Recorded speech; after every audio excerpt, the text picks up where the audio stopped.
Equational division क्या है, reductional division क्या है। आज रियल में हम लोग माइटोसिस पढ़ने वाले। हाँ, आज जो क्लास होगा वो रियल माइटोसिस पे होगा, ठीक है। ध्यान से देखो,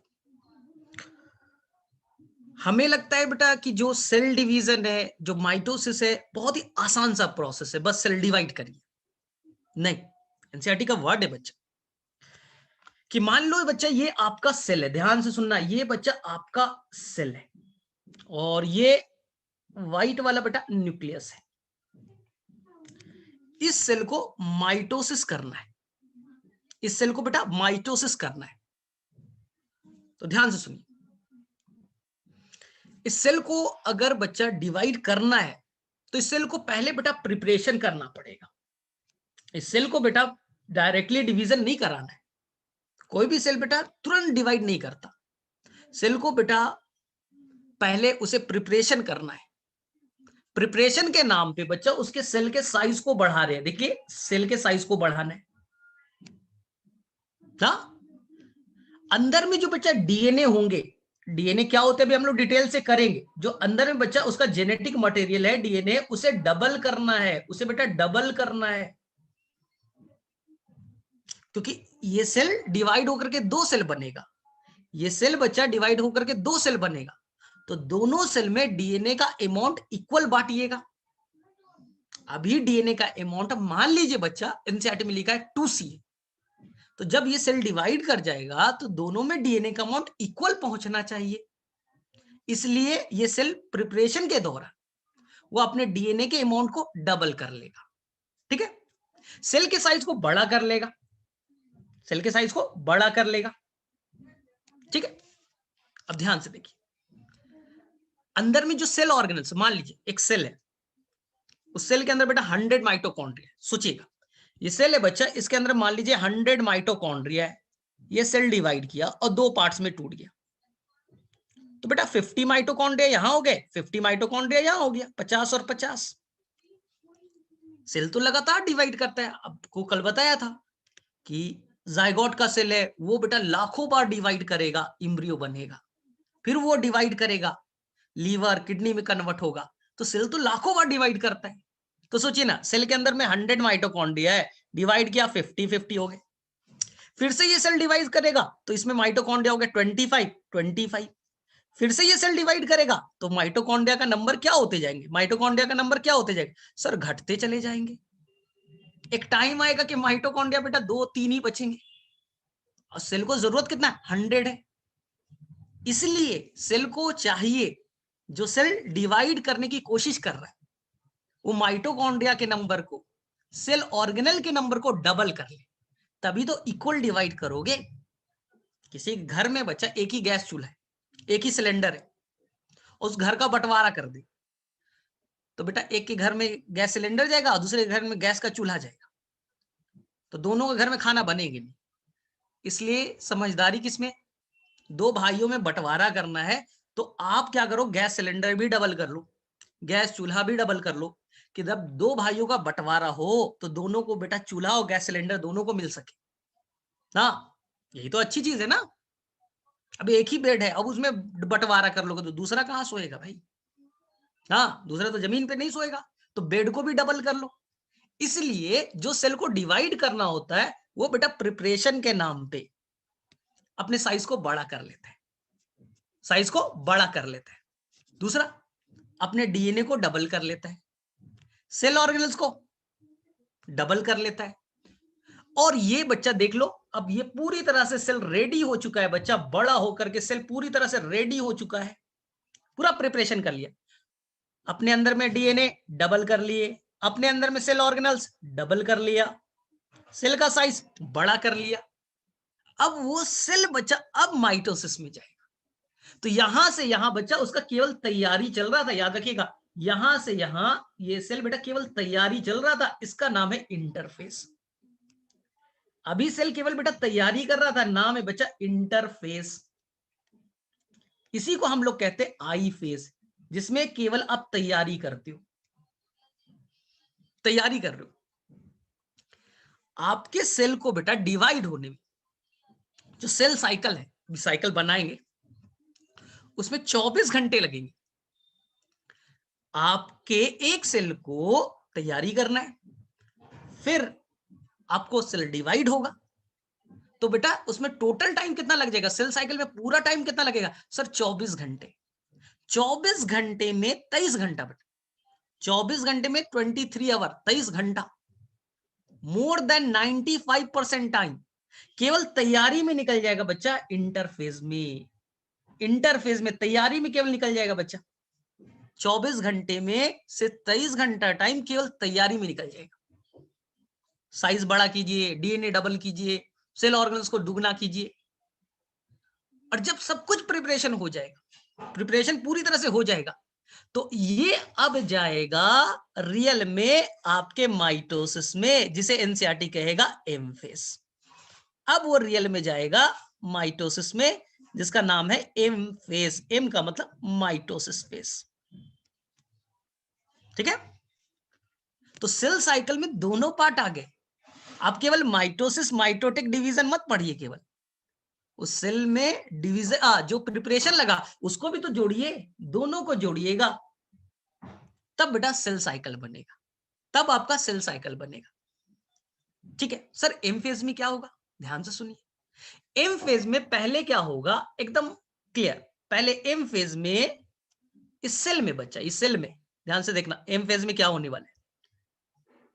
इस सेल के अंदर में, इस सेल के अंदर न्यूक्लियस दो पार्ट्स में टूट जाएगा। न्यूक्लियस बच्चा दो पार्ट्स में टूट जाएगा, न्यूक्लियस और न्यूक्लियस दो पार्ट्स में टूट गए, न्यूक्लियस दो पार्ट्स में टूट गया। सेल एक ही है, सेल एक ही है, उसमें बेटा न्यूक्लियस दो पार्ट्स में टूट गए। इस वर्ड को कहेंगे कैरियोकाइनेसिस, इस वर्ड को कहेंगे बेटा कैरियोकाइनेसिस, यानी एक ही राज है। राज बेटा एक ही है, उसमें दो राजा बना दिया गया। न्यूक्लियस मतलब राजा, राज एक ही है, उसमें दो राजा बना दिया गया। प्रोसेस का नाम कैरियोकाइनेसिस। तो एम फेज में पहला पार्ट कौन आया, एम फेज में पहला पार्ट आया बच्चा कैरियोकाइनेसिस, ये पार्ट। अब एक राज में दो राजा हो गए, तब तो लड़ाई कर लेंगे भाई कि नहीं, बंटवारा पूरी तरह से नहीं हुआ, राजा तो दो हैं। तो अब हम लोग क्या करेंगे, इस वाले को अब अंदर के साइटोप्लाज्म का बंटवारा कर देंगे। ये देखिए, ये जो सेल का साइटोप्लाज्म अलग, ये सेल का साइटोप्लाज्म अलग हो जाएगा, यानी बीच से बच्चा अब हम लोग इस तरह से बंटवारा करते जाएंगे। समझ में आया। और अब देखिए आपके दो सेल क्लियर कट दिख गए, अब आपको दो सेल दिख जाएंगे। तो पहले आपको न्यूक्लियस का बंटवारा करना है, कैरियोकाइनेसिस। फिर बच्चा आपके साइटोप्लाज्म का बंटवारा करना है, इसे कहते हैं साइटोकाइनेसिस, साइटोकाइनेसिस, साइटोकाइनेसिस। और ये क्या था, कैरियोकाइनेसिस। इस पूरे को एनसीईआरटी का पहला लाइन है बच्चा, जो सेल डिवाइड करता है ना, उसे सीरीज ऑफ इवेंट से, यानी उसे कई सारे प्रोसेस से गुजरना पड़ता है।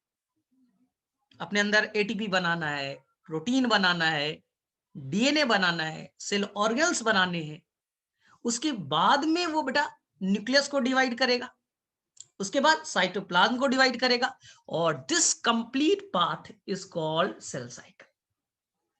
ये पूरा कंप्लीट बचा सेल साइकिल कहलाएगा। हम लोग केवल माइटोसिस माइटोसिस करते रहते हैं, तो माइटोसिस तो यही है, ये एम फेज है,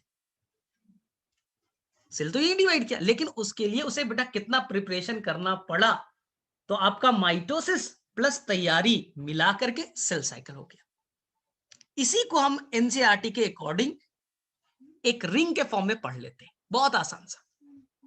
ध्यान से सुनिएगा, आप एक साइकिल बना दीजिए, ये एक साइकिल बनाइए, देखिए इसी का नाम है सेल साइकिल, सेल साइकिल। और मान लीजिए ये आपका सेल है, ये बच्चा आपका सेल है, ये सेल है, और ये व्हाइट वाला न्यूक्लियस है। ध्यान से सुनिएगा, इस सेल को डिवाइड करके दो पार्ट्स में टूटना है, सेल डिवीजन, दो पार्ट्स में टूटना है। तो बोलेगा रुको, अभी धैर्य रखो थोड़ा, सेल दो पार्ट्स में टूटेगा, मैं मना नहीं कर रहा हूं, मना नहीं कर रहा हूं, लेकिन उससे बेटा इस सेल को दो पार्ट्स में टूटना है।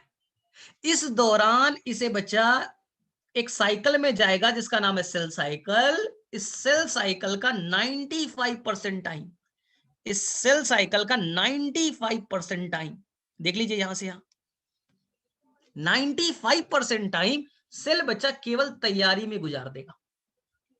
सेल बच्चा 95% टाइम तैयारी में गुजार देगा ना। बोले सर क्या तैयारी?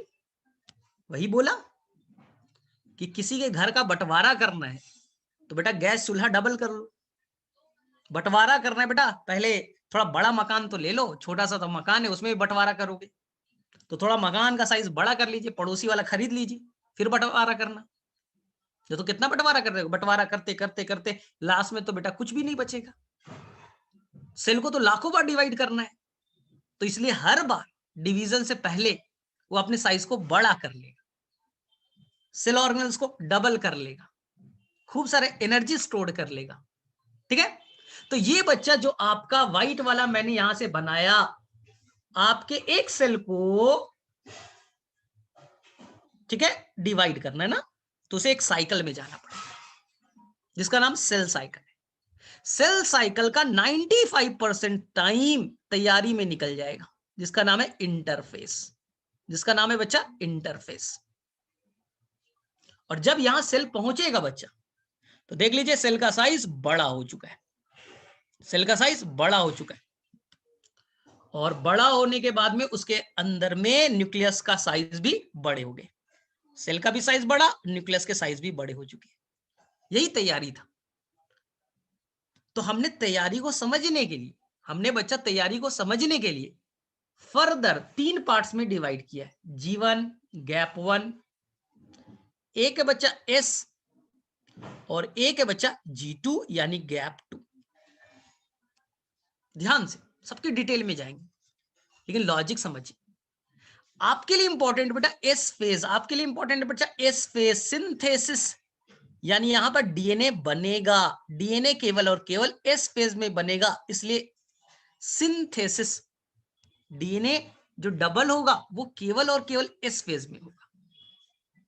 जीवन में सेल के साइज को बड़ा करेंगे, सेल ऑर्गेनल्स को डबल करेंगे, एटीपी बनाएंगे, प्रोटीन बनाएंगे।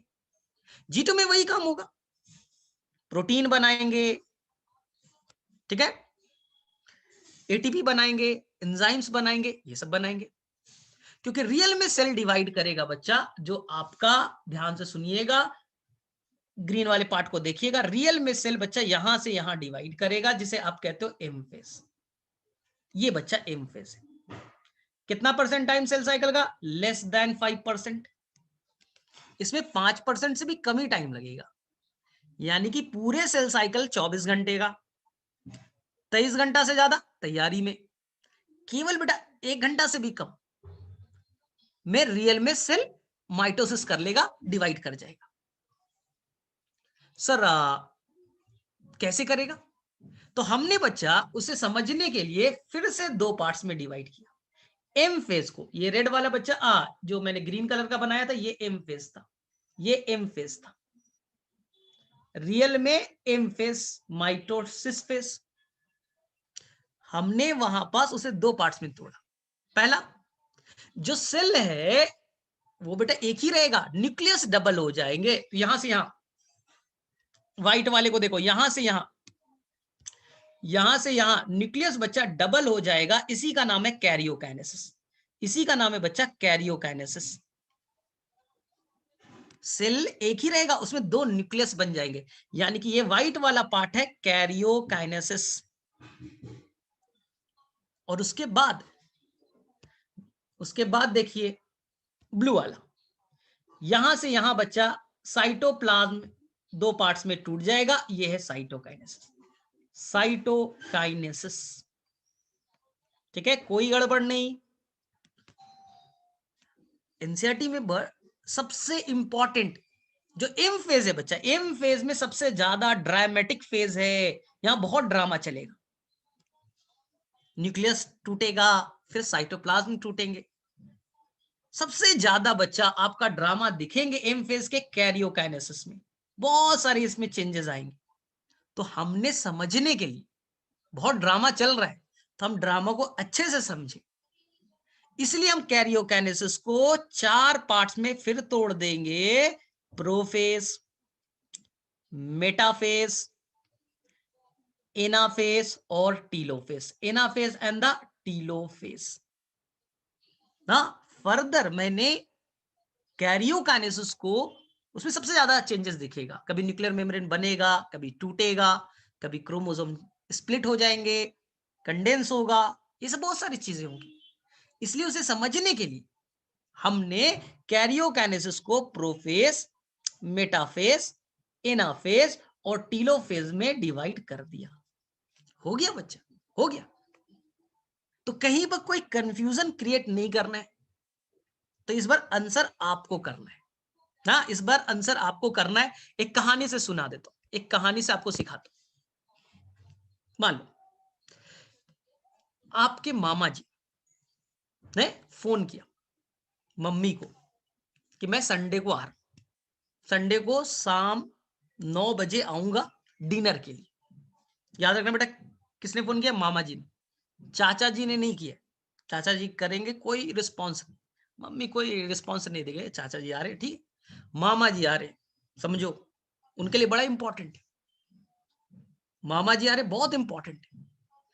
तो तुम्हारी मम्मी बचा, मामा जी तो आएंगे आधे घंटे, डिनर करेंगे चले जाएंगे। क्या मम्मी बेटा सुबह से उठ करके तैयारी में नहीं लग जाएगी? ये बनाना है, वो मंगाना है, फल मंगाना है, इतने सारे काम करने। तो आपकी मम्मी बेटा प्रिपरेशन सुबह से स्टार्ट कर देगी। मामा तो आपके बेटा आधे घंटे में चले जाएंगे खा करके, लेकिन बेटा तैयारी को नहीं जोड़ोगे। तुम बेटा नीट का एग्जाम तो 3 ही घंटे के लिए देने वाले हो, नीट का एग्जाम 3 घंटे में खत्म हो जाएगा। क्या बेटा तैयारी नहीं किया था तुमने? सालों भर तैयारी तो किए थे ना। तो मैक्सिमम टाइम कहाँ गया? प्रिपरेशन में। और प्रिपरेशन अच्छा है तो बेटा आपका एग्जाम भी अच्छा जाएगा। इसलिए सेल को भी यही प्रिपरेशन करना है। और सेल बच्चा लगातार डिवाइड हो रहा है, इसलिए साइकिल के मैनर में एक सेल डिवाइड किया, 2 सेल, फिर से वो सेल डिवाइड करेगा। तो ये साइकिल लगातार चलते जाएगा, इसलिए नाम पड़ा सेल साइकिल। वो सेल रुकेगा नहीं, एक सेल से 2 सेल बने, फिर ये सेल प्रिपरेशन किया, बड़ा हुआ, फिर से डिवाइड करेगा, फिर से ये सेल प्रिपरेशन करेगा, बड़ा होगा, फिर से डिवाइड करेगा। तो ये तो बेटा लगातार चल रहा है, ये तो लगातार चल रहा है, रुक नहीं रहा है। सेल लगातार ऐसा काम करते जा रहे हैं, इसलिए इसका नाम पड़ा साइकिल। साइकिल मतलब लगातार चलते जाए। तभी तो बेटा एक सेल से लाखों सेल अभी बनने वाले। तो ध्यान से देखिए, तो मैंने क्या किया, आपको बताया कि सेल साइकिल में कितना टाइम लगेगा। तो सेल साइकिल में टाइम बच्चा सेल टू सेल डिपेंड करता है, ऑर्गेनिज्म टू ऑर्गेनिज्म, एक minute, organism to organism depend करता है। लेकिन आपको ह्यूमन सेल के बारे में मैंने थोड़ा सा बताया था, ह्यूमन सेल के बारे में थोड़ा सा बताया था कि ह्यूमन सेल के अंदर में एवरेज टाइम लगेगा बेटा 24 आवर, 24 घंटा। ये क्वेश्चन आ चुका है। हाँ, अब 24 घंटे में क्या करोगे? ये सेल, ये बेटा सेल है, और ये क्या है? न्यूक्लियस है। मामा जी संडे को शाम में आने वाले, रात में 8 बजे। लेकिन तुम्हारा तैयारी, तुम्हारी मम्मी की तैयारी तो सुबह से चल गई। सुबह से उठना है, झाड़ू देना है, सफाई करना है, खाना भी बनाना है, पकवान भी बनाना है। तो ये बच्चा, ये सेल तैयारी में लग चुका है। यहां से सेल को पता चल गया मुझे डिवाइड करना है, तो ये बच्चा तैयारी में लग चुका है, लग चुका है 95% टाइम। जिस तरह से मामा जी तो आधे घंटे के लिए आएंगे, लेकिन तैयारी 23 आवर। मामा जी आए, खाए, गए, लेकिन तैयारी, तैयारी में तो ज्यादा टाइम लगेगा। तुम्हारा एग्जाम, नीट का एग्जाम 3 घंटे का है, तैयारी बोले सर साल भर तैयारी लगी, किसी किसी का 2 साल लग जाता है सर, और एग्जाम तो बस 3 ही घंटे का। तो समझो, एग्जाम का नाम एम फेस है और तैयारी का नाम है इंटरफेस। तो यहां देखिए, सेल को तैयारी करते करते अपने सेल के साइज को बड़ा कर लिया, न्यूक्लियस को बड़ा कर लिया, अंदर में ढेर सारे प्रोटीन बना लिए, डीएनए डबल कर लिया, सेल ऑर्गेनल्स डबल कर लिए, क्योंकि अब डिवीजन इसे करना है।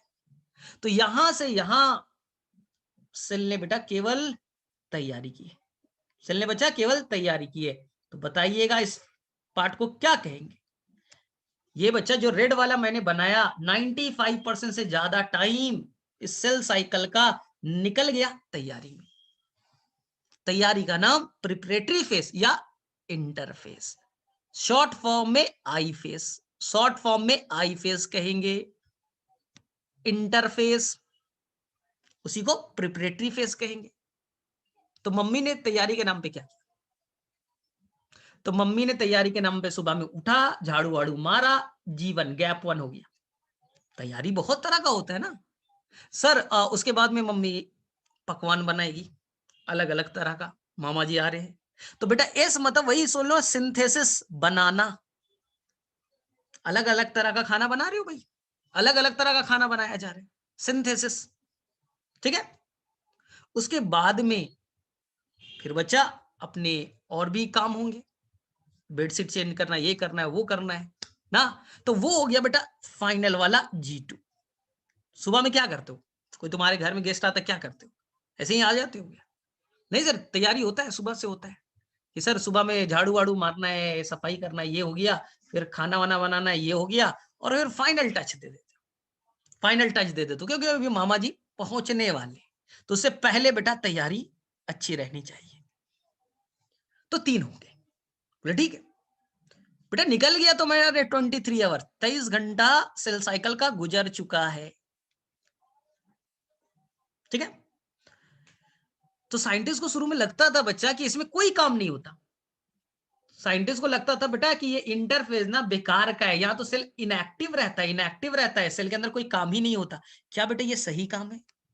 मम्मी को बोले, मम्मी मामा तो आधे घंटे के लिए आए थे, वो आप सुबह से क्या किए? कुछ नहीं किए। तो मम्मी जूता मारेगी, बोले सुबह से देख नहीं रहा क्या क्या किए है। साइंटिस्ट को ये लगता था ये ना डिवाइड कर रहा है ना कुछ कर रहा है, ये तो इनएक्टिव फेज है। तो स्टार्टिंग में साइंटिस्ट का मानना था बेटा आई फेज इनएक्टिव फेज है, यहाँ कुछ काम नहीं होता। लेकिन सोचो बेटा तैयारी तो पूरा हो रहा है ना। अब तुमसे मैं बोलूं ए, बस 3 घंटे का एग्जाम ही तो दिया और कुछ किया इस साल, तो तुम क्या बोलोगे? क्या पागल आदमी भाई, पूरा साल तैयारी की है, पूरा साल बेटा मैंने तैयारी में निकाल दिया, कितना मैंने मेहनत की है, सुबह में उठा, शाम में पढ़ा है, इतना क्वेश्चंस बनाए, तो बेटा तैयारी नहीं किया। और कोई बोलेगा खाली एग्जाम तुमने दिया है, तो ये तो गलत बात है। बेटा आपकी तैयारी इंपॉर्टेंट है, आपने अपने पढ़ाई के दौरान में तैयारी में निकाल दिया maximum time. I face interface, clear है? चलिए, अब सेल का साइज बड़ा हो गया, अब में ज्ञान ज्यादा आ गया। सोचिए 1 साल पूरा पढ़ाई किया, ज्ञान बेटा बढ़ गया आपका। अब ज्ञान आपको निकालना है एम फेस में। अब रियल में बेटा सेल यहां से यहां में डिवाइड कर जाएगा, जिसका नाम है एम फेस, जिसका नाम है एम फेस। अब एम फेस का मतलब समझ में आया? रियल माइटोसिस यही है जो आप बोलते हो ना, माइटोसिस मियोसिस, यही है बच्चा M phase, mitotic phase. Real में सेल यहां डिवाइड कर जाएगा। तो सेल साइकिल का मतलब है division plus interphase. Cell cycle में दोनों पार्ट आ गए, तैयारी भी आ गया, इंटरफेस भी आ गया, और सेकंड क्या आ गया भाई? रियल में जो डिवीजन माइटोटिक फेज भी आ गया। दोनों को मिला दीजिए तो सेल साइकिल। ठीक है। अब क्या करेंगे? अब एम फेज में बच्चा 2 काम होगा। सबको पहले बता दिया, एम फेज में पहले सेल के अंदर में सेल बेटा एक ही रहेगा, ध्यान से देख लो, बना देता हूं फिगर। सेल एक ही रहेगा, उसके अंदर में न्यूक्लियस 2 हो जाएंगे, उसके अंदर में न्यूक्लियस 2 हो जाएंगे। तो बताइए क्या हुआ? सेल एक ही है, उसके अंदर न्यूक्लियस का नंबर 2 हो गए। तो यहां से यहां के पार्ट को बताइए क्या कहा जाएगा? सेल एक ही है, न्यूक्लियस का नंबर 2 हो गए। सर कैरियोकाइनेसिस, कैरियो का मतलब न्यूक्लियस, न्यूक्लियस 2 पार्ट्स में टूट गया, न्यूक्लियस 2 पार्ट में टूट गया, कैरियोकाइनेसिस। हाँ, एक राजा था, उसने उसके 2 बेटे, 2 बेटे कैरियोकाइनेसिस। अब दोनों बेटों में बेटा राज बांटना है। तो राजा को मालूम है तो ये राज बांट देंगे तो आधा आधा हो जाएगा भाई, इसलिए राजा चालाक था, उसने बेटा पहले राज को बड़ा कर लिया। वो मालूम है राज बांट देंगे तो आधा आधा हो जाओगे भाई, फिर इन लोग अपना बंटवारा कर लेगा, इसके बच्चे होंगे इनका बंटवारा होगा, तो धीरे धीरे तो बेटा चूहा भर का हो जाएगा मेरा राज। तो इसने क्या किया बेटा, यही चालाकी है तैयारी के नाम पे, इसने अपने राज को बेटा बड़ा कर लिया, दोगुना कर लिया, दो बेटों को बांटूंगा आधा आधा मिलेगा बड़ा बड़ा। तो यही बेटा तैयारी यही है। अब दो बेटे, तो ये हो गया बेटा आपका कैरियोकाइनेसिस, ठीक है। और अब बच्चा ये सेल तो यहां से निकल चुका था, ये सेल तो अब यहां से निकल चुका है ना, सेल यहां से तो निकल चुका है, दो न्यूक्लियस दो पार्ट्स में टूट गए। अब क्या होगा सोचिए, अब हो जाएगा बेटा ये सेल दो पार्ट्स में टूट जाएगा, ये सेल बेटा दो पार्ट्स में टूट जाएगा, साइटोकाइनेसिस, साइटोकाइनेसिस, साइटोकाइनेसिस। आ गया समझ में? तो यहां से यहां के पार्ट को कहेंगे साइटोकाइनेसिस, साइटोकाइनेसिस। साइटो का मतलब साइटोप्लाज्म और काइनेसिस का मतलब टूटना। साइटोप्लाज्म जो फ्लूइड पार्ट है वो दो पार्ट्स में टूट गया, क्योंकि मेन चीज वही होता है, वहां प्रोटीन है, एंजाइम है, सब कुछ तो वही चलेगा। और यहां के पार्ट को क्या कहा, कैरियोकाइनेसिस। कैरियोकाइनेसिस को समझने के लिए, क्योंकि मामा जी बच्चा एम फेज में आएंगे, मामा जी जैसे ही आए तो बेटा लड्डू मिल रहा है, तो आइसक्रीम मिल रहा है, तो कोल्ड ड्रिंक मिल रहा है, बहुत ड्रामा चल रहा है। मामा जी अब खाए ना कि ड्राई फ्रूट भी मिल रहा है, बहुत ड्रामा चल रहा है। तो मैंने जब तक मामा जी डिनर टेबल पे थे तो ड्रामा को मैंने चार पार्ट्स में डिवाइड कर दिया, 1 2 3 और 4। हाँ, जब तक मामा जी बेटा कहाँ पास है, डाइनिंग टेबल पे हैं, तो बेटा मस्त पकवान पे पकवान मिलते जा रहे हैं, कभी ये आ रहा है कभी वो आ रहा है, तो मैंने उसी को डिवाइड करके कह दिया profess, metaphase, anaphase, telophase. Clear? तो सबसे ज्यादा ड्रामा आपको दिखेगा डाइनिंग टेबल पे, इसी को आप इतना सर प्रोफेज हो गया, मेटाफेज हो गया, एनाफेज हो गया, टीलोफेज हो गया, फिर साइटोप्लाज्म का डिवीजन हो जाएगा, साइटोकाइनेसिस हो गया। बोले सर अब कितने सेल बने, दो, इस सेल को बोलना है फिर से मैं करूंगा, चल रहे भाई तू फिर से चल जा, तू फिर से डिवाइड कर जा, दो सेल बन जा। सर फिर से दो बन गए, फिर से दोनों सेल अब आगे बढ़ेगा, फिर से सेल साइकिल में जाएगा। तो ये बेटा कंटिन्यूअस चल रहा है, ये बेटा कंटिन्यूअस चलते जा रहा है, चलते जा रहा है, चलते जा रहा है, साइक्लिक मैनर में, साइक्लिक मैनर में चलते जा रहा है, इसलिए इसका नाम पड़ा साइकिल। तो मेरे से यहां तक किसी बच्चे को कोई कंफ्यूजन नहीं होना चाहिए, कोई कंफ्यूजन क्रिएट नहीं करना है, एनसीईआरटी का फिगर क्लियर हो गया। अब देखिए ध्यान से, इसी चीज को मैंने बच्चा इस सेल साइकिल को, चलिए बताइएगा, अब आंसर कीजिएगा। मेरा बेटा लीवर का सेल है, सेल साइकिल में कितना टाइम लगेगा, चलो फटाफट।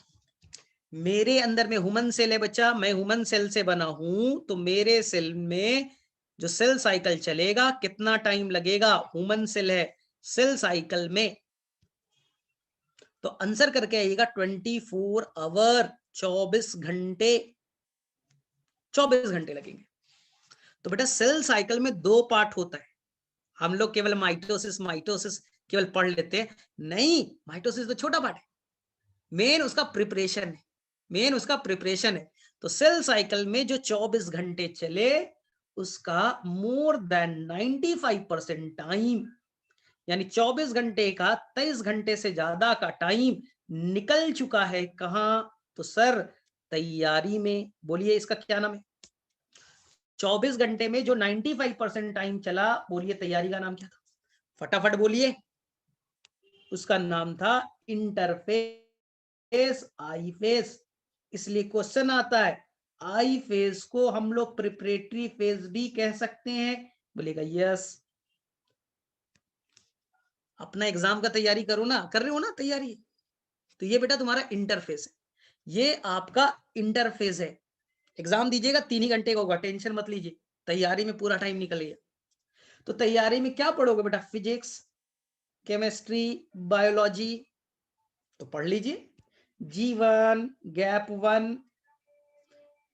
एस और गैप 2 तैयारी के नाम पे। जैसे आपने 3 सब्जेक्ट पढ़ा, इसने भी बेटा 3 सब्जेक्ट की पढ़ाई की। मेन बेटा एस फेज है, मेन एस फेज है, क्योंकि डीएनए का सिंथेसिस होगा, डीएनए बनेगा, ये बेटा मेन है।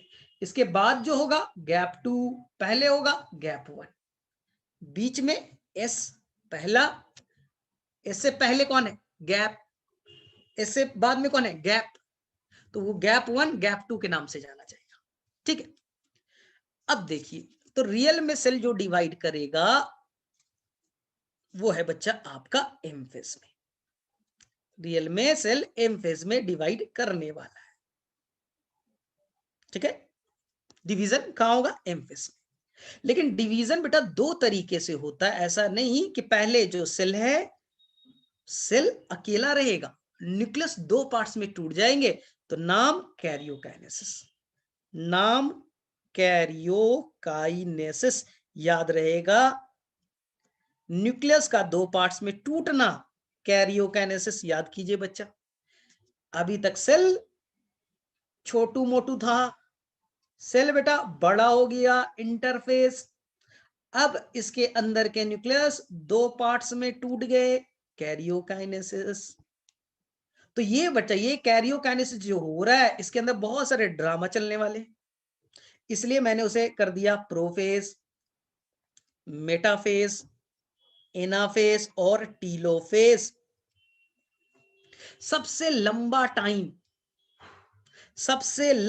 टाइम प्रोफेज में लगेगा, सबसे लंबा टाइम कहां बच्चा प्रोफेज में, सबसे छोटा टाइम एनाफेज, सबसे शॉर्टेस्ट टाइम एनाफेज।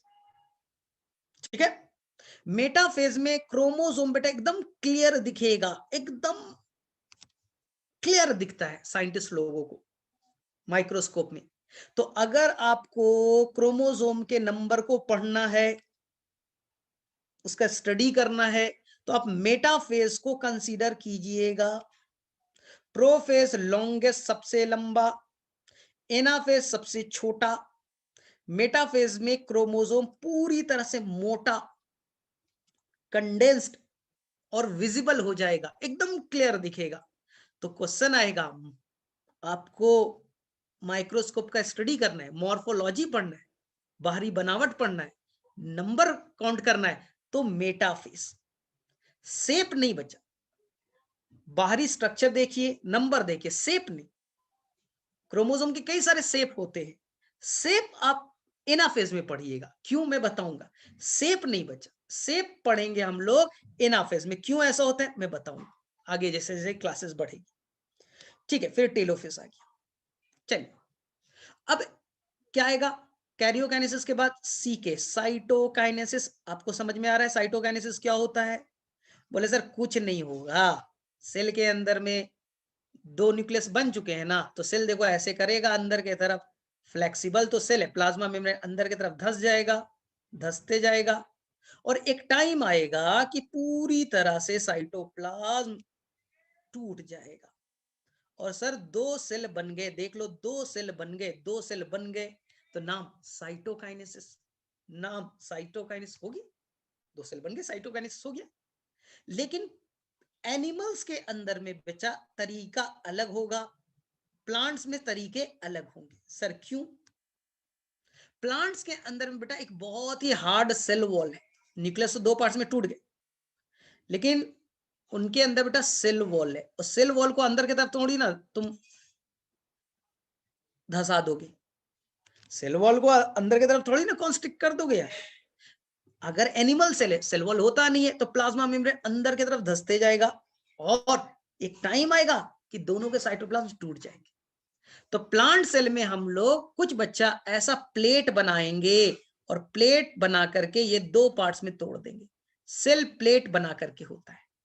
तो प्लांट में तरीका थोड़ा अलग होगा, सेल प्लेट बना करके करेंगे, और एनिमल्स के अंदर में, एनिमल्स के अंदर में अंदर के तरफ बेटा फर्रो, अंदर के तरफ धसते चला जाएगा, इसी को क्लीवेज फॉर्मेशन या फर्रो फॉर्मेशन कहेंगे। ठीक है, कैसे होगा हम लोग डिटेल से आगे पढ़ाई करेंगे। तो मेरे में से यहां तक किसी बच्चे को कोई कंफ्यूजन नहीं है, एकदम नहीं होना चाहिए। एकदम सोचिए, कोई सेल है, उसके अंदर कैसे कैसे चीजें आगे बढ़ेगी, कहीं कोई कंफ्यूजन नहीं होना चाहिए। चलो फटाफट, तो यहां तक किसे किसे क्लियर हो गया सेल साइकिल की कहानी, इंट्रोडक्शन?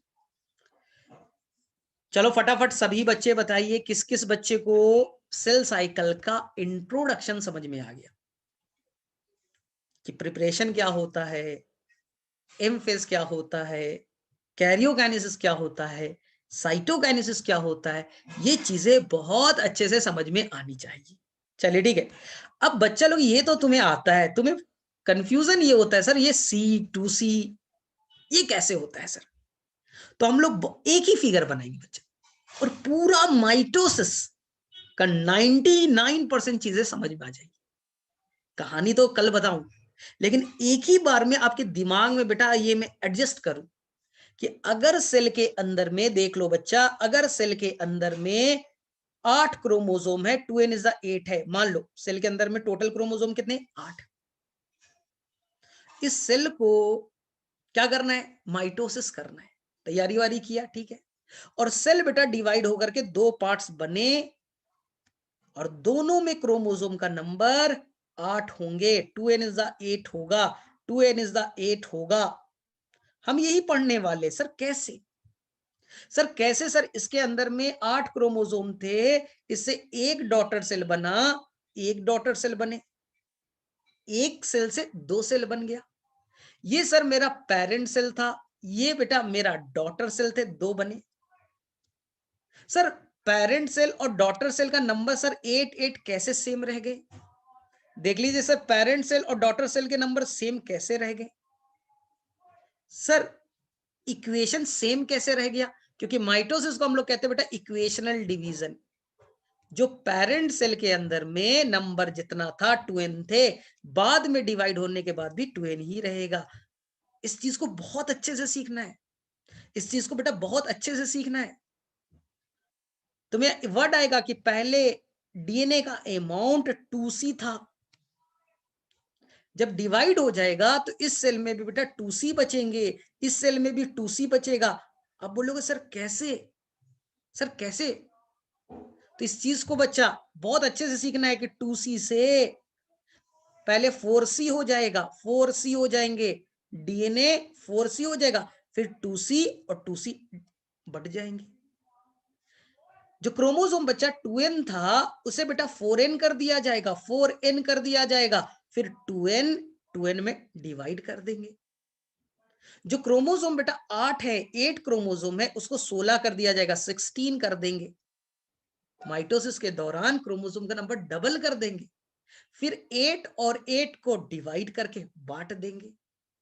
तो आपको बहुत फोकस रखना है कि कहां क्रोमोसोम नंबर डबल हो गया, कहां डीएनए डबल हो गए, कहां पर डिवीजन हो गया। तो आपको हर लाइन को, एक एक पॉइंट को बहुत ही ध्यान से सीखना है। अगर बच्चा आपको माइटोसिस समझ में नहीं आया ना, तो मियोसिस 100% गारंटी है कि मियोसिस तो बहुत खतरनाक है, मियोसिस बेटा बहुत खतरनाक है। तो माइटोसिस जिन्हें समझ में आ गया, मियोसिस उनके लिए बच्चों का खेल हो जाएगा, और मेन मियोसिस ही पढ़ना है। और बच्चा इस साल इससे 4 क्वेश्चन आए, cell cycle and cell division से नीट 2020 में 4 क्वेश्चन आ चुके, यानी बड़ा इंपॉर्टेंट है। देख लेना, आपने दिया भी होगा एग्जाम, ठीक है। अब देखिए, अब हम लोग माइटोसिस का एक सिंपल दिमाग में समझने के लिए एकदम सिंपल बच्चा एक डायग्राम बनाते और बहुत ही ध्यान से पढ़ते ना, तो एकदम कंसंट्रेट हो जाइए। अभी बेटा 10 से 15 मिनट का एक कहानी बताऊंगा, और ये पूरा माइटोसिस और मियोसिस को समझने में बेटा हेल्प करेगा। हाँ, तो मैं भी एकदम कंसंट्रेट हूं, तुम भी बेटा एकदम कंसंट्रेट हो जाओ, तो हमेशा के लिए माइटोसिस समझ में आ जाएगा। चलिए देखिए ध्यान से, मान लीजिए बच्चा ये एक मेल गैमेट से स्पर्म है, ध्यान से एकदम, लॉजिकल। मैंने बोला, थोड़ा छोटा बनाता हूं, मैंने बोला बेटा ये एक मेल गैमेट्स है, ये स्पर्म है, ठीक, और ये बच्चा फीमेल गैमेट से ओवम है, ये फीमेल गैमेट ओवम, और ये मेल गैमेट बेटा स्पर्म है। चीजों को बहुत ध्यान से सीखिएगा। जैसे मेरे स्पर्म में बेटा 23 क्रोमोसोम है, तो 23 बनाना थोड़ा डिफिकल्ट हो जाएगा। मैं चाहता तो बेटा 23 बनाता तो ह्यूमन बीइंग वाला और आसानी से समझ में आता, लेकिन थोड़ा लेंदी हो जाएगा। तो मैंने मान लिया बच्चा कि एक स्पर्म है, उसके अंदर में 4 क्रोमोसोम है, 1 मिनट, उसके अंदर में 4 क्रोमोसोम है। ये बेटा chromosome number 1, chromosome number 2, chromosome number 3 और क्रोमोसोम नंबर 4, 4 क्रोमोसोम है, ठीक। और ये बच्चा ओवम के अंदर में भी 4 क्रोमोसोम, 1, 2, 3 और 4। क्लियर है? स्पर्म में 4 क्रोमोसोम, ओवम में 4 क्रोमोसोम। जितने भी क्रोमोसोम है बच्चा स्पर्म में, उसे वन सेट कहते हैं। The total number of chromosome present in sperm is called one set ना। जैसे इंडियन टीम क्रिकेट खेलने के लिए उतरी, कितना प्लेयर था? 11 प्लेयर, तो मैंने बोला वन सेट है ना। ऑस्ट्रेलिया की टीम उतरी, उसके बाद भी 11 प्लेयर थे, उसे मैंने कह दिया वन सेट ना। तो स्पर्म के अंदर में जितने क्रोमोसोम है उसको आप मान लीजिए बेटा वन सेट। इसी को मैंने कहा one set of chromosome. One set को आप एन कहते हैं, और एन में एक सेट में कितने क्रोमोसोम है? 4। अब समझ में आया? एन का मतलब समझ में आया? एक सेट को वन एन कहते हैं। तो एक सेट में कितने क्रोमोसोम है? 4। अगर ह्यूमन बीइंग का लेते स्पर्म में, तो बोले सर स्पर्म में जितने क्रोमोसोम होते हैं उसको वन सेट आपने कहा था।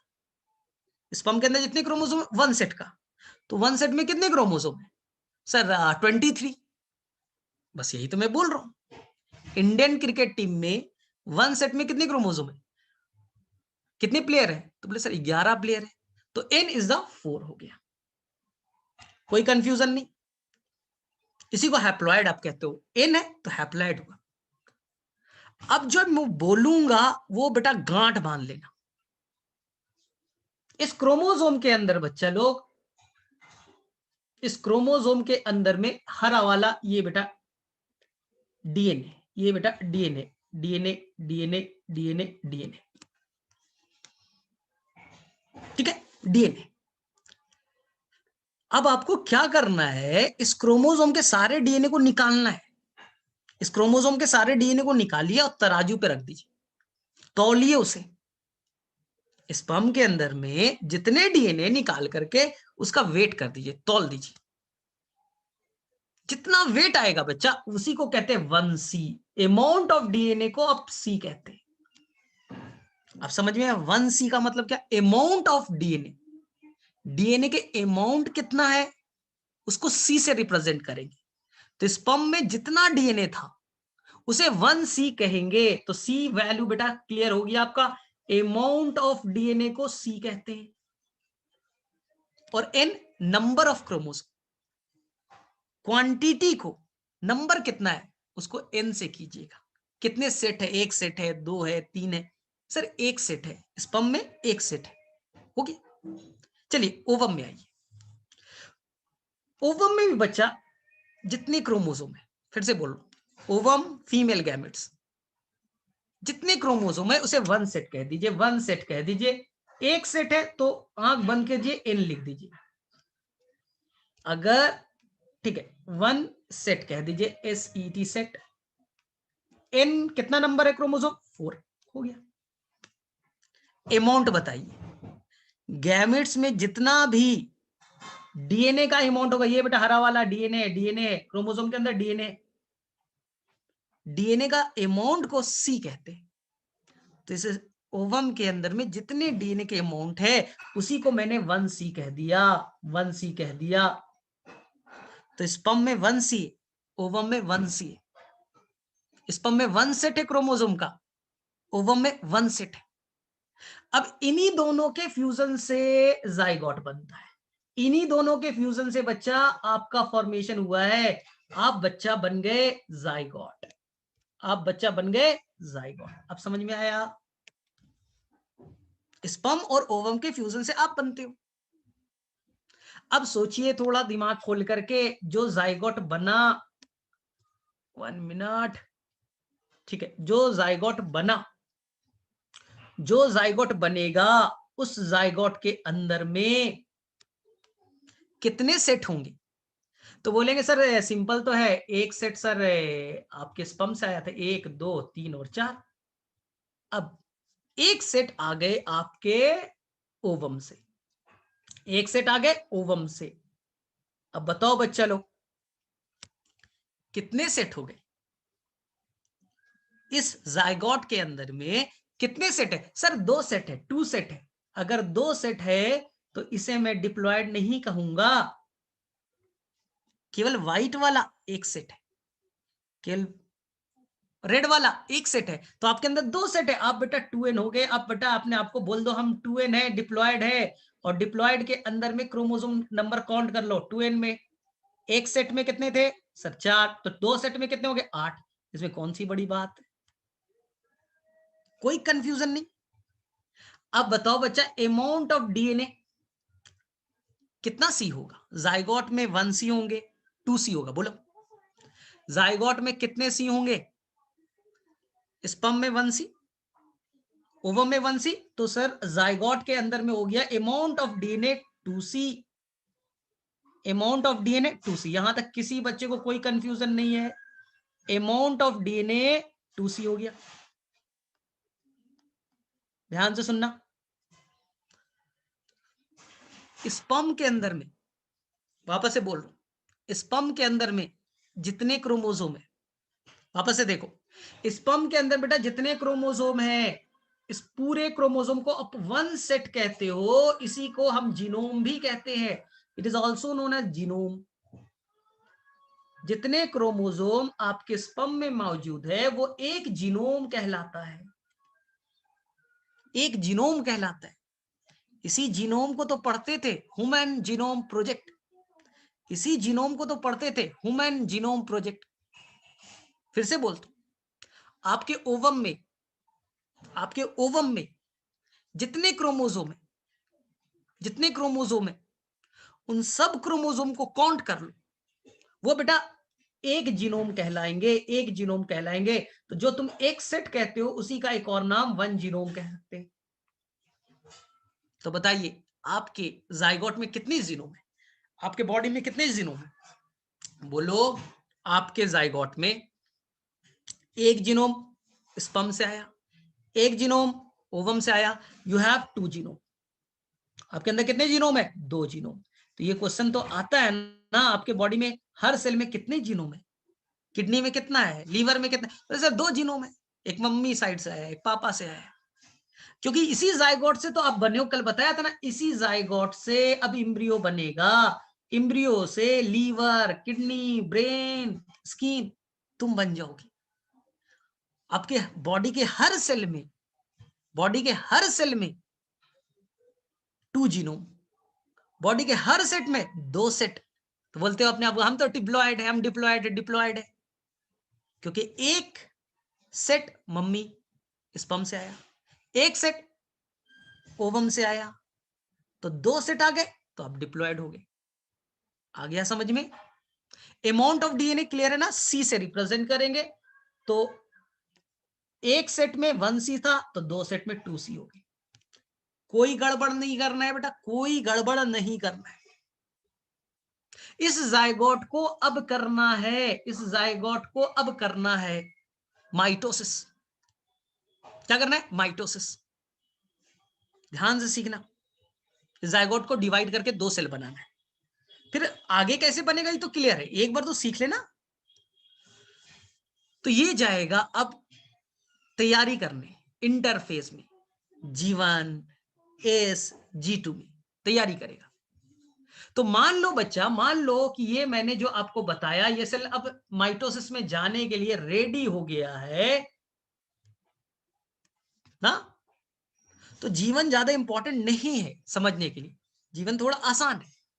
मेन जो बच्चा कंफ्यूज होता है वो कंफ्यूजन होता है आपको इस फेज में। तो ध्यान से सुनिएगा, इस फेज में क्या होगा, बहुत ध्यान से बता रहा हूं, बहुत ध्यान से बता रहा हूं। इस फेज में क्या हो जाएगा, ध्यान से सुनना, गड़बड़ नहीं करना। जो बच्चा आपका व्हाइट वाला क्रोमोसोम है, व्हाइट वाला क्रोमोसोम है, व्हाइट वाला क्रोमोसोम है, वो व्हाइट वाला क्रोमोसोम बच्चा अपने अंदर में दो क्रोमैटिड बना लेगा। पहले एक क्रोमैटिड थे, अब दो क्रोमैटिड बन जाएंगे, ऐसे उसके दो हैंड बन जाएंगे। व्हाइट वाला जहां भी बच्चा उसके दो हैंड बन जाएंगे। अभी ऊपर में फिगर बना रहा हूं तो और क्लियर होगा। देखिए पहले व्हाइट वाला ऐसा था, इस फेज में क्या हुआ ये इंपॉर्टेंट है। इस फेज में ये देखिए, ये बच्चा ये ऐसा हो गया, ऐसा हो गया, एकदम क्लियर दिख रहा है। जो आपका जीवन में था, मान लो बेटा ये जीवन है, अब ये सेल को डिवीजन में जा रहा है, जीवन को क्रॉस किया, अब ये एस में चला गया, तो जीवन और एस को कंपैरिजन करते हैं। जीवन के अंदर जो क्रोमोसोम है बच्चा, उसमें एक डंडी दिख रही है, एक डंडी दिख रही है ना, तो इसे कहते हैं हम लोग, इस क्रोमोसोम में एक हाथ दिख रहा है, इसको कहते हैं हम लोग ना एक क्रोमैटिड है, एक क्रोमैटिड है। और यहां बच्चा दो हैंड है, दो क्रोमैटिड, देख लीजिए दो क्रोमैटिड है। तो क्रोमोसोम के अंदर में बच्चा, क्रोमोसोम के अंदर में कितने क्रोमैटिड हो गए सर, हर क्रोमोसोम में देखिए सर दो क्रोमैटिड हो गए, दो क्रोमैटिड हो गए, दो क्रोमैटिड हो। इसी तरह से रेड वाला है, रेड वाला भी अपने आप को डबल कर लेगा, यानी एक क्रोमोसोम है उसके दो हाथ हो गए, दो क्रोमैटिड हो गया। देख लो यहां बना देता हूं फिर से, देखो ये रेड वाला था, रेड वाला था एक क्रोमैटिड, अब वो रेड वाला उसके बन गए दो क्रोमैटिड, दो क्रोमैटिड। जो मैं बोलूंगा बहुत ध्यान से फोकस करना, बहुत ध्यान से बच्चा, यहां पर 99% बच्चा गलती करता है। ध्यान से जीवन को देखो बच्चा और एस को देखो, क्रोमोसोम का नंबर कितना हो गया एस में, पहले जीवन में काउंट करते हैं, 1 2 3 4 5 6 7 और 8। कितने क्रोमोसोम है, 8 है। सब एक एक डंडे वाले, सब बेटा एक एक डंडे वाले, एक हाथ वाले। अब इस में देखे तो बेटा इस में भी ये एक व्हाइट वाला, 1 2 3 4 5 6 7 और 8। बेटा क्रोमोसोम अभी भी 8 ही है, क्रोमोसोम बेटा अभी भी 8 है, वो भी बेटा अभी डिप्लॉयड है, दो सेट है और क्रोमोसोम का नंबर बेटा 8 है। क्रोमोसोम के नंबर पे कोई असर नहीं पड़ा, क्रोमोसोम के नंबर पे बेटा कोई असर नहीं पड़ा। क्रोमोसोम नंबर पहले 8 थे, अभी भी बेटा 8 है। लेकिन बेटा अब डीएनए को देखते हैं। ये ग्रीन वाला जो है बच्चा, ये मान लीजिए ये डीएनए, अंदर में क्या है डीएनए, ये बेटा डीएनए। इस फेज में क्या हुआ, हर क्रोमोसोम के बेटा दो आर्म्स बन गए, यानी कि बेटा अब दो डीएनए बेटा डबल हो गया। देखिए ना व्हाइट वाले में डबल और रेड वाले में भी डबल हो गया। अब बताओ बच्चा, एक डंडी यानी एक डीएनए, अब उस क्रोमोसोम में दो डंडी हो गई, दो क्रोमैटिड हो गए सर, दो डीएनए हो गया। अब सोचिए आपका डीएनए का अमाउंट क्या हो गया, सोचिए बच्चा। क्रोमैटिड के अंदर में क्या होता है डीएनए, क्रोमैटिड डबल हो चुके, क्रोमैटिड डबल हो चुके, हर क्रोमैटिड में डीएनए है, हर क्रोमैटिड में डीएनए। तो सोचो डीएनए का अमाउंट हो गया 4C, डीएनए का अमाउंट डबल हो गया। क्रोमोसोम का नंबर अभी भी 8 है, डीएनए का अमाउंट डबल हो गया, क्योंकि डीएनए ने अपना एक नया हाथ बना लिया। डीएनए क्रोमोसोम ने बेटा एक नया हाथ बना लिया, दो हाथ हो गए तो डीएनए दो हो गए, ऐसे समझो। अब बच्चा सिंपल बता, अब 8 लोगों को पकड़ के लो, अपने सार में से 8 लोगों को पकड़ के लाई, जिसके पास एक ही हाथ है, जिसके पास बेटा हैंड एक ही है। 8 लोग, सबके पास एक ही हैंड है। बोलो कैसे हो? बोले हम लोग मोनाड है, एक ही हाथ है। हम लोग मोनाड है बेटा, एक ही हाथ है हम लोगों के पास। 8 लोग, सबके पास एक एक हैंड है। अब सबके अंदर बेटा एक आर्टिफिशियल हाथ जोड़ दूं, सब इंसान के अंदर एक एक आर्टिफिशियल हाथ जोड़ दूं। अब मैं बोलूंगा कितने लोग हैं तुम्हारे पास, तो बोले सर 8 ही लोग हैं। पहले भी 8 थे, अभी भी 8 है। लेकिन उस हाथ का नाम बेटा क्रोमैटिड था, उसमें डीएनए थे। उसमें क्या था? डीएनए थे। अब हर इंसान के पास 2 हाथ हो गए, तो पहले की कंपैरिजन में बेटा डीएनए 2 गुना हो गया। तो पहले बच्चा 2C था, तो अब हो गए 4C। अब हो गया डीएनए का अमाउंट बढ़ के 4C हो गए। ये बेटा बहुत इंपॉर्टेंट लाइन है, ये बहुत इंपॉर्टेंट है कि डीएनए बेटा डबल हो गए। क्योंकि क्रोमोसोम जो थे, मैंने बार बार बोला, यहां पर फिर से सीखो, ये क्रोमोसोम में एक डंडी है, यहां क्रोमोसोम में 2 डंडी है। यहाँ का क्रोमोसोम मोनाड है, एक ही हाथ वाला है वो इंसान, और यहाँ बेटा 2 हाथ वाला इंसान। इंसान तो सेम है, उसके हाथ डबल हो गए, और हाथ के अंदर में डीएनए था। डीएनए था, मान लो यहाँ एक डीएनए थे, तो अब तो 2 डीएनए नहीं हो गए क्या? तो डीएनए बच्चा अब डबल हो गया है। 2C से क्या हो गए? 4C हो गया है। ये समझ में आया? ये बेटा इस फेज में क्या सीखा तुमने कि सर क्रोमोसोम सर डबल नहीं होता। हमने क्या किया? अभी तक जो कहानी हमने बोली फिर से रिपीट करो, जो मैंने कहानी बोली वो रिपीट करो।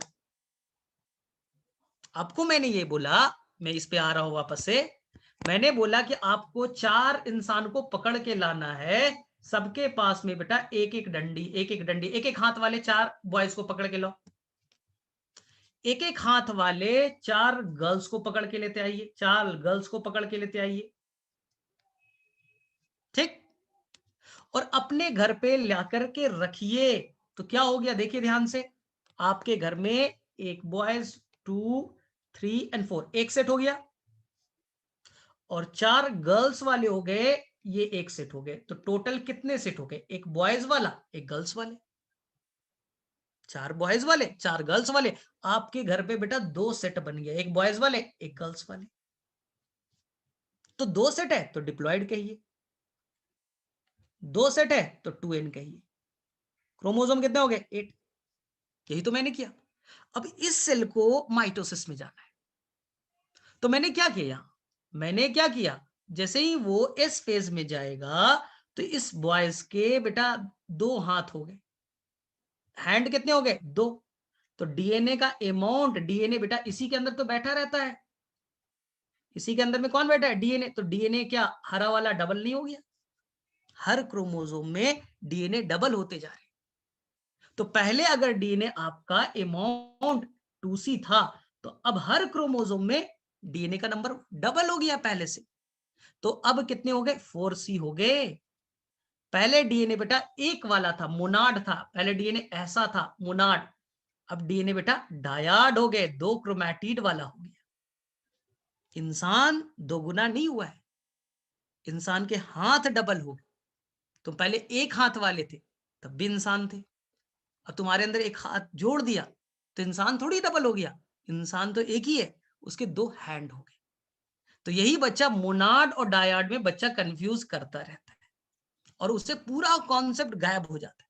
इस चैप्टर के सारे कॉन्सेप्ट वो भूल जाता है, उसको पता ही नहीं चलता पढ़ना क्या है, क्योंकि उसके बेसिक गोल है ना। अब बनाते हो तो ही नहीं पता चला सर 2C से 4C कैसे हो गया, और एनसीईआरटी में लिखा क्रोमोसोम नंबर सेम रहेगा। मैंने सिंपल बोला बच्चा, आप लोग जो यहाँ पर 8 बच्चे हो, सभी के एक एक हाथ है, एक एक हैंड है ना, सभी मोनाड वाले एक एक हैंड वाले, और हाथ के अंदर डीएनए बैठा। अब सब में एक एक हाथ जोड़ दे तो क्या 16 बच्चे हो जाएंगे? नहीं सर, हर इंसान के पास एक हाथ है, इंसान तो 8 ही है, सब में एक एक हाथ और जोड़ दीजिएगा तो इंसान 8 ही रहेगा। हैंड 2-2 हो जाएंगे, और हैंड के अंदर डीएनए था, तो डीएनए डबल हो जाएगा। क्रोमैटिड्स डबल हो जाएंगे। यहां क्रोमैटिड बेटा 1 2 3 4 5 6 7 8 थे। अब सर हर क्रोमोसोम में दो दो क्रोमैटिड हो गए, सर क्रोमैटिड 16 हो गया, लेकिन क्रोमोसोम तो सर 8 ही है, हर क्रोमैटिड में डीएनए। तो मान लीजिए पहले 8 डीएनए का मॉलिक्यूल था, अब 16 क्रोमैटिड है तो 16 डीएनए हो गए, डीएनए डबल हो चुका है, क्रोमैटिड डबल हो चुके, क्रोमोसोम सेम है। तो ये याद रखिएगा, कंफ्यूज नहीं होना है। अब देखो, अब इसे आगे ले चले। अब इसे बेटा जाएगा G2 में, G2 बेकार है, G2 बेकार है, छोड़िए आगे, हम लोग बाद में G2 को पढ़ेंगे। अभी हमें एक बेसिक कॉन्सेप्ट पिक करना है, रियल में माइटोसिस में होता क्या है। अब आएगा बच्चा प्रोफेज, इसे भी छोड़िए, हम बेटा डायरेक्टली इंटर कर रहे हैं मेटाफेज में। ध्यान से सुनना, मेटाफेज बहुत इंपॉर्टेंट है। हमने बेटा इस फेज पे बहुत ज्यादा स्ट्रेस दिया क्योंकि डीएनए डबल हो रहे थे, क्रोमैटिड्स डबल हो रहे थे, हर क्रोमोसोम के दो दो आर्म्स बन गए। G2 अभी बेकार है, प्रोफेज बेकार है, हमें बेटा मेनली पढ़ना होता है मेटाफेज, तब तुम्हारे दिमाग में क्लैरिटी आएगी। और बहुत ध्यान से पढ़िएगा, थोड़ा बड़ा करता हूं मेटाफेज को, बहुत ध्यान से पढ़ना है। ये तो आज इंट्रो कर रहे हैं, फिर हम लोग सबके डिटेल में जाएंगे। इस ध्यान सुनिए, मेटाफेज में सारे क्रोमोसोम बेटा जो 8 क्रोमोसोम है ना, ये 1 2 3 4, 4 इधर वाले और 4 बच्चा जो आपकी मम्मी से आया था, ओवम से आया था, ये 4 क्रोमोसोम बच्चा इक्वेटर पे अरेंज हो जाएंगे। इस चैप्टर में बेटा इक्वेटर और पोल 2 वर्ड आएगा, बहुत आसान है। देखिए ये सेल है, ये बेटा पोल कहलाएगा, ये पोल है, ये पोल है, ये दोनों पोल है। और जो बीच से बच्चा, ये बीचों बीच से जो कट करेगा, ये बेटा इक्वेटर होता है। ये क्या होता है? इक्वेटर। ध्यान से सुन लीजिए, बीच इक्वेटर, और इस साइड वाला पोल, इस साइड वाला पोल होते हैं।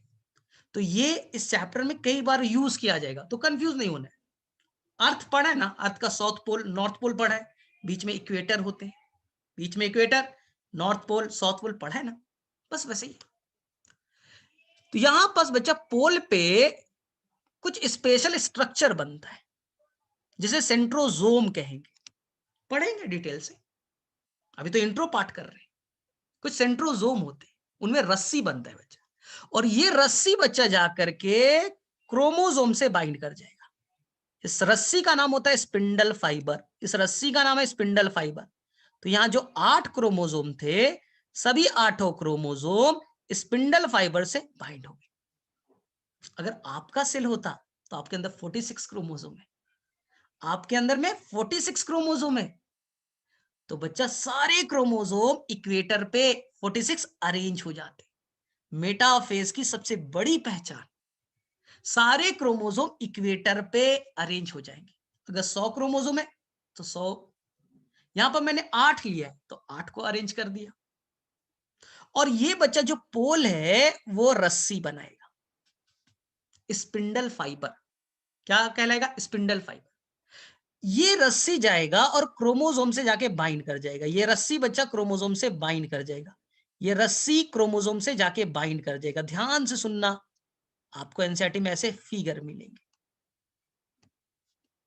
कैसे हुआ है? ध्यान से देखो, ये आपका जो क्रोमोसोम बना था, ये आपका क्रोमोसोम जो बना था, ठीक है ना, तो इस पार्ट को बच्चा, इस पार्ट को हम लोग कहते हैं सेंट्रोमियर, सेंट्रोमियर। हाँ, सेंट्रोमियर के बाहर में कुछ प्रोटीन्स पाए जाते हैं, आपको बताऊंगा, काइनेटोकोर नाम का, भूल जाइए, कुछ प्रोटीन है, बस सिंपल याद है, कुछ प्रोटीन होते हैं। तो हर क्रोमोसोम, ये तुम हो ना, और तुम्हारे पास कितने हाथ है? 2 हाथ है, 2 क्रोमैटिड है। तो बच्चा इधर से एक स्पिंडल फाइबर जाके जुड़ जाएगा और इधर से एक स्पिंडल फाइबर जुड़ जाएगा। एनसीईआरटी का वर्ड है बच्चा कि जो क्रोमोसोम बीच में रहेंगे इक्वेटर पे, उसके कितने क्रोमैटिड्स है? 2। तो एक ऊपर वाले पोल के स्पिंडल फाइबर से, एक नीचे वाले स्पिंडल फाइबर से जुड़ जाएगा। यानी आपके दोनों हाथ को मैंने रस्सी से बांध दिया, सिंपल, अपने बारे में सोचो। आपके पास दो हाथ है, दो क्रोमैटिड। इस हाथ को नीचे वाले पोल के रस्सी ने बांधा, इस हाथ को ऊपर वाले पोल के रस्सी ने बांधा, तो हर क्रोमोसोम दो स्पिंडल फाइबर से जुड़ जाएगा, जुड़ जाएगा। आ रहा है कुछ समझ में?